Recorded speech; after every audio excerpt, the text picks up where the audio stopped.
السلام علیکم ورحمۃ اللہ وبرکاتہ۔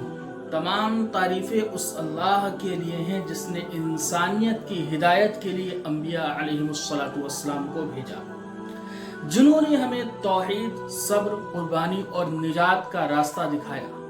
قرآن کریم میں ارشاد باری تعالی ہے وَلَقَدْ أَرْسَلْنَا نُوحًا إِلَىٰ قَوْمِهِ، یقیناً ہم نے نوح کو ان کی قوم کی طرف بھیجا۔ حضرت نوح علیہ السلام حضرت آدم علیہ السلام کی نبی پشت میں سے تھے۔ آپ کا لقب اولو العزم رسول میں سے ہے، یعنی وہ عظیم رسول جنہوں نے سخت ترین حالات میں بھی اللہ کے پیغام کو نہیں چھوڑا۔ اللہ تعالیٰ نے آپ کو اس وقت نبی بنا کر بھیجا جب دنیا میں شرک، ظلم اور فحاشی عام ہو چکی تھی۔ آپ نے اپنی قوم کو تقریباً 950 سال تک توحید کی دعوت دی، جیسے کہ قرآن پاک میں ہے فَلَبِثَ فِيهِمْ أَلْفَ سَنَةٍ إِلَّا 50 عَامًا۔ انہوں نے اپنی قوم میں 50 کم 1000 سال گزارے، دنوں رات چھپ کر علانیہ طور پر ایک نرم انداز سے اور واضح دلال کے ساتھ میں ایک طریقے سے، ہر ایک انداز سے، ہر طریقے سے لوگوں کو اللہ کی طرف بلایا، لیکن صرف کم ہی لوگ ایمان لائے اور باقی نے مذاق اڑایا، گالیاں دی اور آپ کو تکلیفیں پہنچائی۔ حضرت نوح علیہ السلام نے انکار کرنے والوں پر کبھی بد دعا نہیں کی، سوائے اس وقت کے جب اللہ نے فرمایا کہ اب ان میں کوئی ایمان نہیں لائے گا۔ اس وقت آپ نے اللہ سے انصاف کی دعا کی۔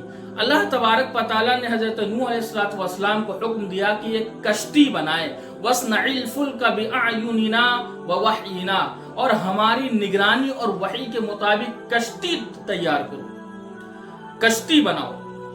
اس کشتی میں حضرت نوح، ان کے ماننے والے اور ہر جانور کا ایک جوڑا سوار ہوا۔ پھر ایسا طوفان آیا، ایسا سخت طوفان آیا جس نے ساری دنیا کو ڈھانپ لیا۔ وہی لوگ محفوظ رہیں جو کشتی میں موجود تھے۔ حضرت نوح علیہ السلام کا بیٹا، آپ کا ایک بیٹا کنعان کافروں میں شامل تھا۔ حضرت نوح علیہ السلام نے اسے بھی بلایا، اسے بھی آواز لگائی، لیکن وہ غرور میں آ گیا اور ڈوب کر ہلاک ہو گیا۔ یہاں ہمیں سبق ملتا ہے کہ نجات صرف ایمان سے ملتی ہے، نسب سے نہیں۔ طوفان کے بعد کشتی جودی پہاڑ پر جا کر ٹھہری اور یوں ایک نئی نسل ایمان پر قائم ہو کر دنیا میں پھیلی۔ حضرت نوح کو ثانی آدم یعنی کہ دوسرا آدم بھی کہا جاتا ہے، کیونکہ طوفان کے بعد پوری انسانیت انہی کی نسل سے چلی، انہی کی نسل سے آگے بڑھی۔ ایک لمبا عرصہ نبوت کا، 950 سال مسلسل اللہ کی توحید کو پھیلانا، صبر کا پہاڑ، مخالفتوں کے باوجود استقلال، پہلا شرعی پیغام، اللہ کی نگرانی میں کشتی سازی کرنا، اولو العزم انبیاء میں شامل۔ آپ کے معجزات بھی ہیں۔ کشتی نوح اللہ کے حکم سے طوفان سے نجات، بڑے طوفان کا ظہور جو پورے عالم پر چھا گیا، الہام کے ذریعے تعمیر کشتی، کافروں کا غرق ہونا اور ایمان والوں کی حفاظت، 950 سال تک مسلسل اللہ تبارک و تعالیٰ کی توحید کو عام کرنا اور پوری کی پوری قوم کے اندر دعوت دینا، اور بیٹے کا کافر ہونا، قوم کا مذاق اڑانا، طوفان عظیم کا سامنا کرنا۔ حضرت نوح علیہ السلام کا پیغام، اللہ پر ایمان لاؤ، شرک سے بچو، صبر اختیار کرو، اصلاح کی دعوت عام کرو، نجات صرف اللہ کی اطاعت میں ہے۔ دیگر مذاہب میں حضرت نوح کا مقام، یہودیت میں حضرت نوح کو نوح کہا جاتا ہے، ان کو ایک نیک، پاک باز اور فرما بردار انسان مانا جاتا ہے۔ سفر پیدائش میں ان کا تفصیلی ذکر موجود ہے، ان کی کشتی کو خدا کی رحمت کا نشان مانا جاتا ہے۔ عیسائی عقیدے میں بھی نوح علیہ السلام کو نجات دہندہ اور پیغمبر سمجھا جاتا ہے، نیکی کا مبلغ کہا گیا ہے۔ حضرت عیسیٰ علیہ السلام کے کئی اقوال میں حضرت نوح کے دور کا حوالہ موجود ہے۔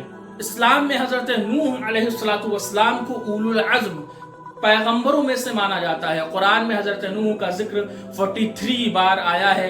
ان کے نام پر پوری ایک سورت بھی ہے، سورت نوح۔ اور ہندوؤں میں بعض ہندو روایات میں ایک کردار منو کا ذکر آتا ہے، جسے طوفان سے بچایا گیا تھا اور وہ نئی نسل کا بانی بنا۔